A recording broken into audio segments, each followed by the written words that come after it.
Alors, mon invité est en studio, puis il me semble que j'ai 1000 affaires à lui parler. Premièrement, il est l'initiateur du magnifique concours que l'on a avec vous actuellement. Donc, ces 2 montres Samuel Bouki pour hommes et femmes et cette bague semi-éternité, donc offerte par Joaillerie Mercier. Il est le propriétaire de la bijouterie Mercier, de Joaillerie Mercier. Pierre Mercier est en studio avec nous autres. Salut Pierre! Salut Steph, ça va bien? Ça va bien, toi? Ben oui. T'es en forme? Oui. Bon. Parce que là, on te sort de ta zone de confort. Ouais, de mon bunker. Ouais, c'est ton atelier. Ouais, c'est. Je devrais me rendre à Noël, là. Ouais. Avec les pelules. OK. Pierre, comment on en arrive à être joaillier? Je t'imagine à la garderie, moi, à 5 ans, puis t'étais tout le temps dans le département de la motricité fine, là. Pas trop de garderie dans mon temps. Non, mais ça prend une dextérité incroyable. T'avais-tu ça en toi à ce moment-là? Je pense que oui. Là. À 4-5 ans, je pense que mes parents m'ont donné un avion en tôle, puis je l'ai défaite, puis je l'ai remonté. OK. Non, mais quand j'étais petit, ça commence drôle, mais regarde, je jouais à cachette chez une de mes cousines, puis mon oncle était maître horloger bijoutier. OK. Puis en jouant à cachette, j'étais me cacher dans sa chambre, puis il y avait son bureau qui était là, puis il faisait de l'ouvrage à la maison. Puis il avait démanché des montres. Puis là, je voyais les montres toutes démanchées, des petites vis, mon ami. Là, je regardais ça, je disais, hey, c'est pété, là. Ah, j'étais pas vieux, là, ça dit 5-6 ans. Puis, je sais pas, ça a resté comme là. Puis à l'école, je m'ennuyais un peu. Fait qu'un bon coup, à 14 ans, moi, au lieu de passer des journaux comme mes chums faisaient, mon oncle, moi, en fait, j'ai demandé à mon oncle, j'aimerais ça apprendre ça, tu sais. Fait que... Parce que ça se donnait pas en formation nécessairement à l'école un peu. Probable, tu sais. J'ai 14 ans, là, je m'en irais pas à l'école de joaillerie à 14 ans, tu sais. Fait que... Tu voulais apprendre sur le tas, là. Ouais. Fait que là, mon oncle a commencé à me montrer à faire de la réparation, puis à tout cas, démonter des cadrans, remonter des cadrans. Après ça, les remonter, les nettoyer, les remonter, les faire fonctionner. Après ça, des horloges. Fait que là, les pièces sont plus grosses un peu. Puis là, j'ai passé pour moi 1 an debout à côté de lui à le regarder faire des montres avant de commencer à rouvrir la première. On s'entend qu'une montre, là, quand t'échappes une petite vis à terre, là, bonne chance, hein, man? C'est ça. Christy, tu passes plus de temps à genoux que t'en passes pour faire la montre, là. Est-ce que c'était des produits à cette époque-là, là, parce qu'on remonte quand même d'une époque de plus de 40 ans? Ah oui. Est-ce que les montres, par exemple, étaient d'une qualité supérieure à ce qu'on voit aujourd'hui? Complètement. C'était différent? Complètement. OK. Non. Dans ce temps-là, t'achetais une montre, c'était pas vraiment un luxe. Tu veux dire, tu la mettais dans ton bras, mais tu avais une bonne montre, puis tu gardais ça pendant ta vie. Ouais. Tu sais, t'as peut-être quelqu'un, toi, ou la montre de ton père, là, tu sais, je veux dire, il l'a acheté en 60, là. Tu sais, c'était des bonnes montres. C'était des montres suisses, avec des mouvements suisses, des mouvements... Ouais, c'est pas l'horloge qui a un mouvement suisse, c'est la montre. Des mouvements de montre dedans, là. C'est ça. On n'appelait pas ça, d'ailleurs, la montre de poche, c'est une montre grand-père, c'est pas ça? Ouais. Donc, ça remontait... ça remontait loin. Mais comme les montres, il y a beaucoup de montres qui sont sur le marché, des anciennes montres, c'est des Waltham, c'est des montres américaines. C'est des mouvements américains. Mais les Suisses ont toujours été le top, les kings dans la fabrication de... En tout cas... Et king au niveau de la qualité ou de la précision de la tenue de l'heure? C'est un tout. Là, quand tu as une bébelle parfaite, là, ça tient l'heure. Sauf que, c'est drôle, mais c'est capricieux. Tu sais, je dis ça des fois, là, une personne a dit, ça fait 4-5 ans que j'ai ma montre, puis elle va pas bien. Elle va pas bien, c'est parce que t'as une Ferrari entre les mains, là. Fait que je veux dire, si tu fais pas de changement d'huile de temps en temps, là, elle va sauter ta Ferrari. C'est la même affaire avec ta montre, tu sais. Fait qu'il faut que tu la fasses nettoyer une fois par 5 ans, on va dire, ce qui empêche l'usure du rouage à l'intérieur. Puis on s'entend que les gouttes d'huile là-dedans, tu mets pas ça au galon, hein? Ouais. Hein? C'est des micro-gouttes d'huile sur le bout des rouages. Fait que quand ça sèche, là, ce qui arrive, c'est que ça force. Puis après ça, les personnes vont se plaindre. Ma batterie, la première fois, elle t'a fait 4-5 ans, puis là, elle en t'offre 2. Là, elle en t'offre 1. Je donne comme exemple, si t'embarques sur un bicycle à pédale, puis t'es à 10 vitesses, puis t'embarques en 10, tu vas monter sur ta pédale pour partir. Hein? Ouais, c'est ça. Là, la montre, quand elle a de la misère à tourner, puis qu'elle force, qu'est-ce qui passe au cash? C'est la batterie. T'sais. Est-ce que ça vaut la peine, les montres d'aujourd'hui, de les faire réparer? C'est probablement tout dépendant de la valeur qu'on va payer. C'est ça.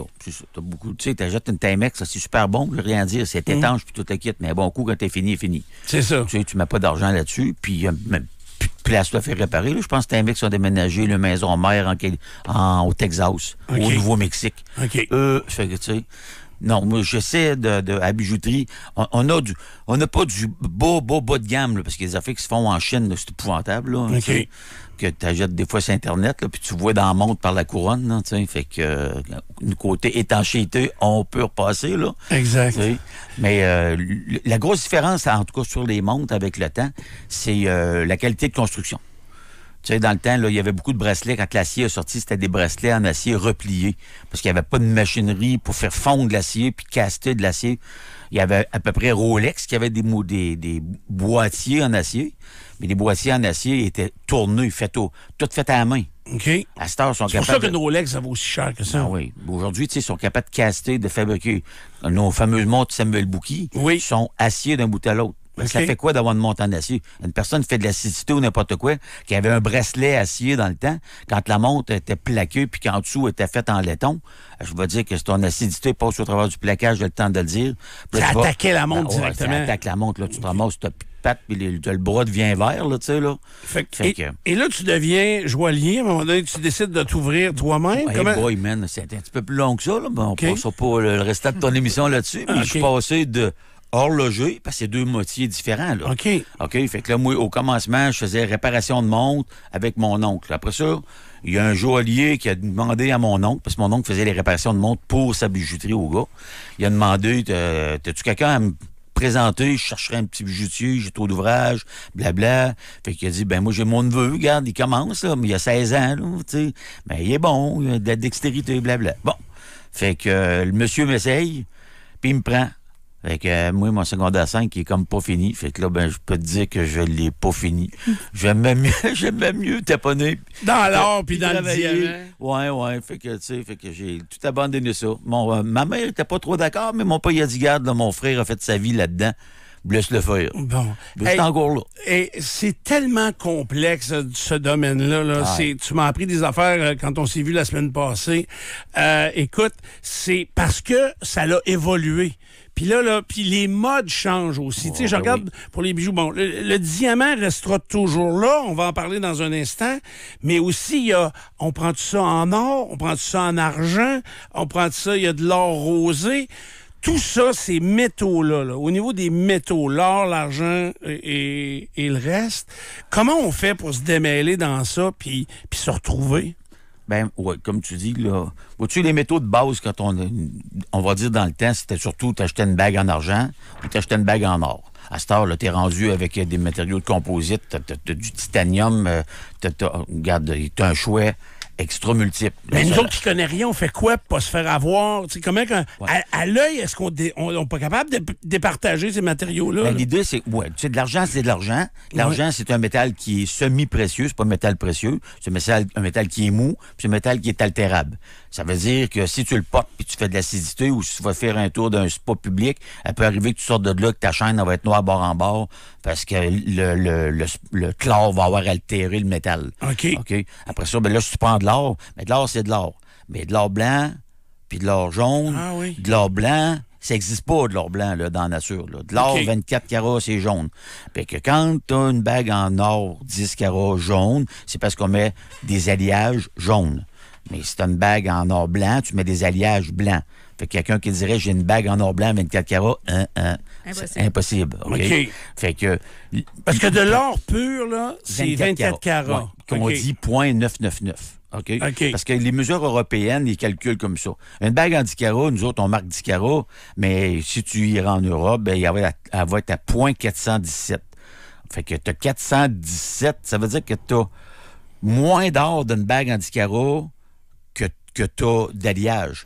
Parce qu'il faut toujours que ton résultat arrive avec 0.999 ou nous autres en Amérique, on va dire 10 carats, 14 carats. Fait que si tu veux calculer facilement comment est-ce qu'il y a d'or dans ta bague, ben on fait une mesure qui va être rapide, mais une bague disons, de 10 grammes en 10 carats, ben dans ta bague, t'as 10 parties d'or pour 14 parties d'alliage. OK. Fait que t'as plus d'alliage que d'or. Que t'as d'or. Fait que si t'es porté à faire beaucoup d'acidité ou quoi que ce soit, ou être fragile, là, ben c'est pas l'or qui va être dommageable. C'est la quantité trop élevé pour toi d'alliage. Donc, une bague à 10 carats, plus elle est grosse, plus il y a de l'alliage dedans. Ben oui. Ça reste à 10 carats.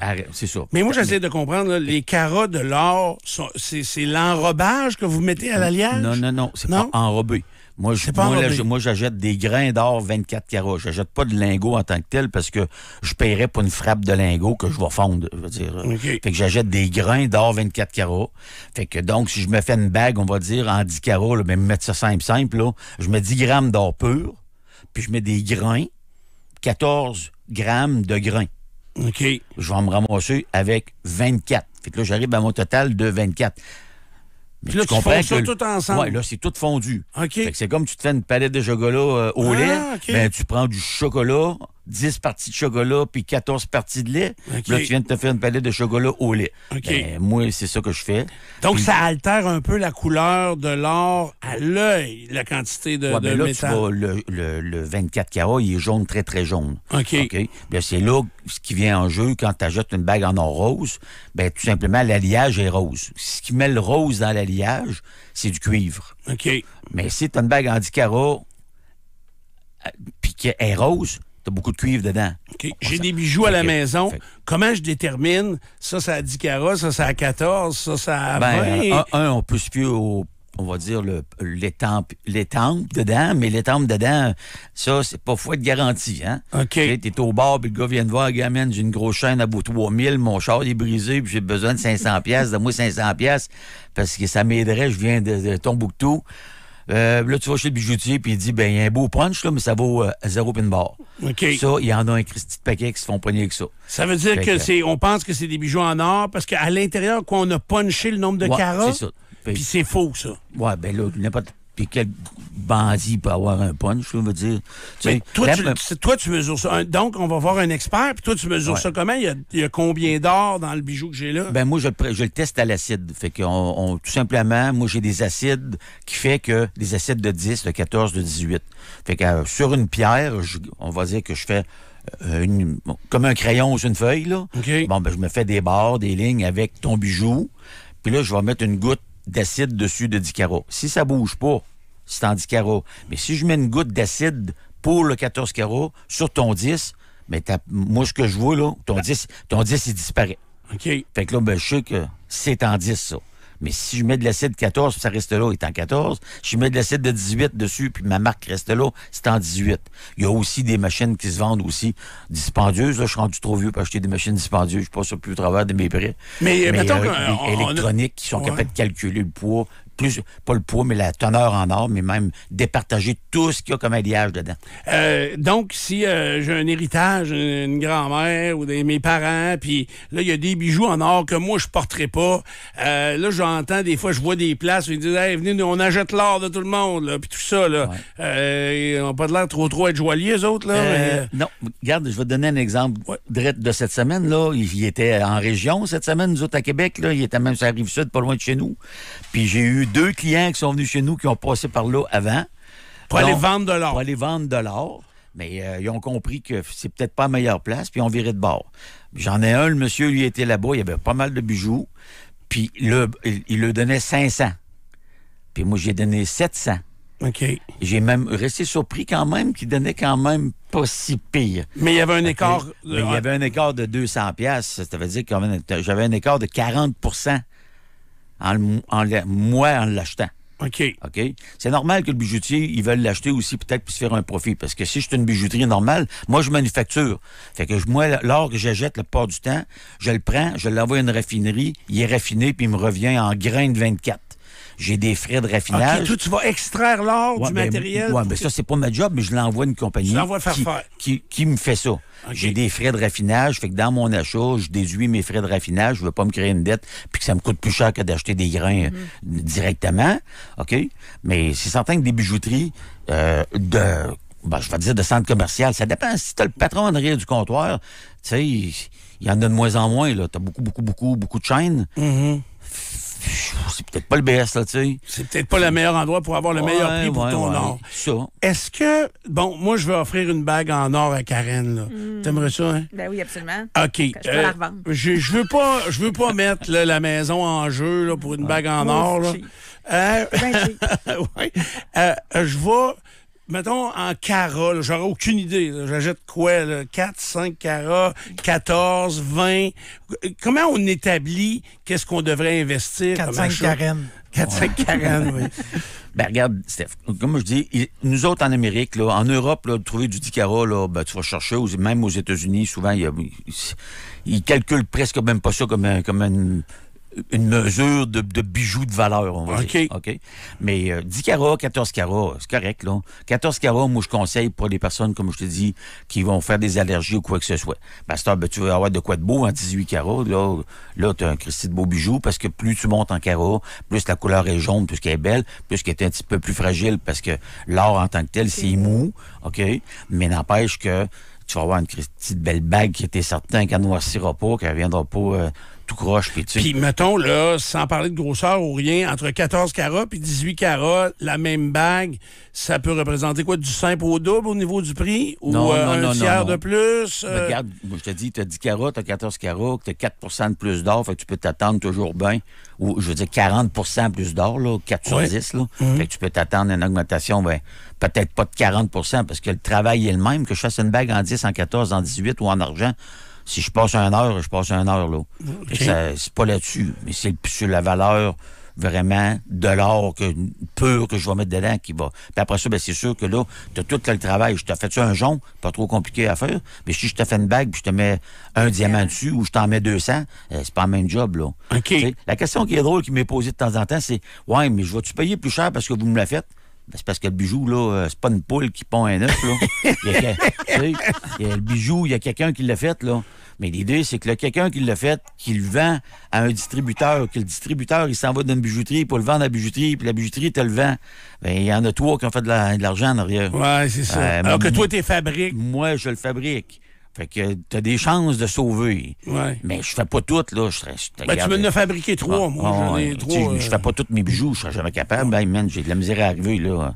Quel est le produit qui est le plus difficile à manipuler? Puis là, on va inclure le diamant parce qu'on s'en va vers les diamants, là, parce que je suis tout mêlé dans les facettes, là. Fait que, qu'est-ce qui est le plus le plaisant pour toi, mettons, à travailler? C'est des pierres, des diamants ou l'or ou l'argent ou les autres? Non, s'il y avait eu rien de l'argent, j'aurais démissionné au départ, là. Ah ouais? Ah non, ça, tu polis ça, mon ami, puis t'es toujours en train d'être brûlé les doigts, là. Ça communique la chaleur épouvantable, là. Non, c'est pas plaisant. Mais, ce que j'aime le plus faire, c'est certain que je suis manufacturier, là. Je l'ai toujours été. J'ai commencé comme ça. J'ai pas parti qu'une bijouterie, moi, là. Quand je suis parti à mon compte, j'avais un char à 50$, que j'avais changé le moteur tout seul dedans, là. Okay. On s'entend que je partais de loin, là. Fait que, puis j'ai parti ça dans le garage de mon père. J'ai moins fait d'argent que chose à Apple, là, par exemple, en partant ça dans le garage de mon père. Moi, c'est ça. Fait que je suis parti drôlement à zéro, là. Okay. Tu sais, je me suis tanné de où j'étais. Fait qu'avant de travailler avec des gros diamants, ça prend un certain temps. Oui, mais j'ai fait affaire, moi, avec la bijouterie Maurice Lemieux, qui était sur la rue Saint-Louis à Lévis, qui était un diamantaire, un très gros diamantaire. Puis des diamants, là, j'en ai posé de toutes les grosseurs, mon ami. Tu sais, fait que... Puis ça se casse en passant un diamant, là. Tu sais, ça fait que, je veux dire, si je m'installe sur un diamant, puis qu'il y a 3 carats, puis qu'il vaut 45 000 $, faut que je m'organise pour pas le casser. OK. Donc, il faut être minutieux. Oui, il faut être minutieux. Fait que le plus cher que tu as eu dans les mains, il valait combien? Ça devait être dans ce genre-là. J'ai pogné des 3-4 carats, mais naturels, là. OK. Parce qu'on va en venir tantôt. Oui, entre le naturel et le laboratoire. Donc, des diamants de 3 à 4 carats dans le naturel, ça va à peu près 45 000. Ah, ça va dépendre de la couleur, puis ça va dépendre de tous les critères. C'est ça, sa coupe et compagnie, là. Tu sais, mais oui, ça peut être extrêmement dispendieux. Mais là, mis sur un bijou, là, ce diamant-là, ça finit qu'il doit coûter le diamant ne change pas de prix, mais si je vends une bague à 500$, ben, je vends 40 500 $. Oui, je comprends. Ouais. Bon, là, tu en parles. Premièrement, dans les messages l'autre jour que j'ai enregistrés, il y a des diamants à 52 facettes, puis d'autres à 104 facettes. Ouais. 104 facettes, c'est-tu nouveau, ça? Oui, c'est relativement nouveau. OK. La taille brillante d'aujourd'hui, là, c'est 58 ou 57 facettes, parce que ça dépend de la finition qui donne. OK. Mais, puis on va dire nouvelle taille, là, c'est une taille qui est appelée Blossom. Ça, je suis chanceux, là, moi, là, avec un voyage à Las Vegas, j'ai trouvé un contact là-bas, puis j'ai eu, on va dire, ma petite part de concession au Québec pour être un distributeur des diamants de 104 facettes. L'idée, c'est que faut que tu vois un diamant comme étant c'est une réfraction de lumière. Ce qui fait qu'il est beau, ton diamant, c'est de la manière qu'il est taillé, c'est que la lumière, le soleil, pénètre par le dessus de la pierre. La lumière est réfractée par les facettes à l'intérieur et ressort par le dessus. Mais quand elle ressort par le dessus, ça ressort en prisme. C'est l'effet d'un arc-en-ciel. Fait que ce que tu vois sortir, c'est la lumière qui est divisée, qui ressort dans les couleurs, dans le rouge, dans le vert, dans le jaune. La pochette de Dark Side of the Moon. Ouais, tu sais. OK, je comprends ce que tu veux dire. Fait que, si le diamant il est taillé trop plat, il perd de la réfraction. S'il est taillé trop en angle, il perd de la réfraction. Fait que, puis après ça, s'il y a des inclusions dedans, je t'expliquais, c'est comme tu regardais dans un miroir. On va dire, la lumière, elle reflète bien dans le miroir, mais plus ton miroir est sale, moins ça reflète. Mais ça a même fait que le diamant. Quand il y a des inclusions à l'intérieur d'un diamant, on peut pas appeler ça un défaut. Tu sais, c'est comme quelqu'un qui a je sais pas, une tache de vin, là. C'est un défaut. C'est pas un défaut. C'est venu comme ça. Bon. Fait que les inclusions à l'intérieur d'un diamant, c'est, au départ, un diamant, là, c'est du carbone, là. C'est du carbone qui a été cristallisé. Fait qu'un diamant, dans la nature, quand il se forme, il est chauffé à l'extrême, puis il est pressé par des pressions, parce que c'est sous terre, c'est probablement dans des anciens volcans, OK, où il y avait des pressions extrêmes, parce que les volcans, ça pète, puis ça revole partout, là, il y a des pressions qui se forment sous la terre. OK, bien, c'est ça qui forme un diamant. C'est le carbone qui se cristallise, bien en plus qui est compressé. Fait en se cristallisant, et ça peut faire comme une vitre, les vieilles vitres qu'on voyait des vieilles maisons dans le temps. Tu voyais des bulles d'air à l'intérieur de la vitre, là. Bon, ben tu peux avoir ça à l'intérieur du diamant. Une bulle d'air qui restait là. Puis ça peut être aussi des petits points noirs. Les petits points noirs, ben, c'est tout simplement du carbone, mais qui ne s'est pas cristallisé. Ben, fait que c'est ça qui va être les petites, ce qu'on va appeler les imperfections, des petites choses dans le diamant qui va changer sa valeur, finalement. Ben, oui, c'est ça. Bon, puis là, ça, c'est le diamant qu'on va trouver dans des mines, qu'on va forer pour sortir. Ouais. Maintenant, aujourd'hui, il existe des diamants de laboratoire. C'est ça. Avant de nous expliquer ça, mais est-ce qu'il existe aussi des diamants qui sont pas pantoute des diamants, qui sont... ça peut être une... Tu sais, il y en a sûrement en plastique, mettons. Y a-tu de faux diamants, complètement faux? Oui, on peut... Tu sais, oui, on va dire oui, mais je veux dire, ils ont un nom. Tu sais, tu as un cubique zirconium qui a été sorti, là, 30-40 ans. Le cubique zirconium a remplacé ce qu'ils appelait un zircon dans le temps. Bon, la pierre est plus belle, mais c'est créé par l'homme, c'est une formule chimique. Fait que, tout simplement, ils ont fait une pierre, ils l'ont taillée, puis c'est pas si pire. Sauf que... Mais est-ce que ça a une valeur? Non, pas vraiment. Puis l'idée, c'est que la brillance est là, mais elle va chercher sa couleur par tous les côtés. Ça veut dire que si ton bijou que tu jettes, il est sale en dessous, puis sale, c'est pas grand-chose, là, tu te laves les mains, puis un paquet de savon qui s'en va en dessous, puis t'es pas capable d'aller le nettoyer, ben tu viens de perdre la moitié ou 3/4 de la brillance de ta pierre. Après ça, ben la dureté de la pierre est pas la même. Un diamant, la dureté, c'est 10. 10, c'est ce qu'il y a de plus dur sur la terre, là. Après ça, ben là, tu descends. Mais un diamant, là, à part un autre diamant pour l'égratigner, là, c'est impossible, là. OK? Quand ils polissent un diamant, ils prennent de la poussière de diamant pour polir le diamant. Okay? Parce que c'est la chose la plus dure. Ouais. Est-ce que la dureté est la même pour un diamant de laboratoire? Même affaire. Même affaire. Diamant de laboratoire, ça veut dire qu'on a analysé comment le diamant se formait, mettons, dans le volcan. Dans la nature. Puis on a réussi à reproduire ça. Recréer ça. OK. Ça fait que allez voir sur YouTube, tout le monde. Allez voir, marquer diamant de laboratoire, fabrication. Puis vous allez voir que c'est quelque chose. Parce qu'ils ont recréé, pas rien que la chaleur. La chaleur, c'était déjà difficile, mais le problème, c'était de concentrer la chaleur puis la pression. Fait qu'à fin du compte, ils prennent du carbone, ils mettent ça dans une boule, gigantesque boule de métal, puis après ça, c'est chauffé, compressé, puis ils sortent un cristaux de diamant, la même affaire que dans la nature, qui, après ça, s'en va à la taille pour donner un produit fini. Donc, ça donne un vrai diamant, mais fait en laboratoire, c'est ça, dont la valeur est un peu moindre, par contre. Fait qu'on va dire un vrai... Tu sais, je te chicanais. Oui. Un vrai... Regarde, ça donne un naturel. diamant de laboratoire ou ça donne un diamant naturel. OK. Il vient de la nature ou il vient d'un lab. OK? Ça fait que... Puis là, ben, les 104 facettes, ben, c'est qu'il y a beaucoup plus de facettes qui donne beaucoup plus de réfraction de lumière, donc qui donne beaucoup plus de clarté.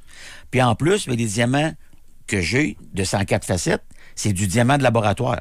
Fait que, Ils sont pas hors de prix. C'est exactement ça. Parce qu'un diamant, mettons, d'un carat, dans le temps, mettons, ça valait 15 000. 10 000, 15 000. À cette heure, tu sors un super beau diamant d'un carat pour 3 000. OK. Donc, c'est tout ça, la différence. Ben, ça donne une bonne différence parce que tu n'avais pas moyen de donner 15 000 à ta blonde parce que c'était aujourd'hui 3 000. Ben, tu dis, garde, on a sauté un voyage l'année. Les 2-3 dernières années que le COVID, ta chérie m'a donné un beau carreau. C'est la plus grosse période de l'année pour un joaillier? Où tu y passes, ça dépend. T'es sûr de toi. Fais un contrat. Ouais. Est-ce que c'est la plus grosse période de l'année? Ah non, là, c'est épouvantable. Là. C'est fou, raide. Ouais. Bon, ben, ça ralentira pas. Merci pour ta générosité également pour les cadeaux offerts, la bague semi-éternité. Les montres Samuel Bouki, merci à l'entreprise. C'est ça. Je remercie justement Samuel Bouki. Ouais. C'est un de mes châteaux forts. Samuel Bouki, c'est une super belle montre. Puis une super bonne montre. C'est le fun. Ouais. À voir absolument. Joaillerie Mercier sur Taniata. À voir à Saint-Jean-Chrysostome. Puis Pierre est toujours là dans son petit bunker. Puis on a eu bien d'autres choses. Tu vas revenir. Je veux que tu viennes me parler d'une autre partie de ton expérience de joaillier. Ouais. À venir, bien sûr. Nous, on doit s'arrêter absolument quelques instants. Bougez. Karen, Nico, Pierre et Ray. En semaine, 6h au 93. La radio qui fait parler.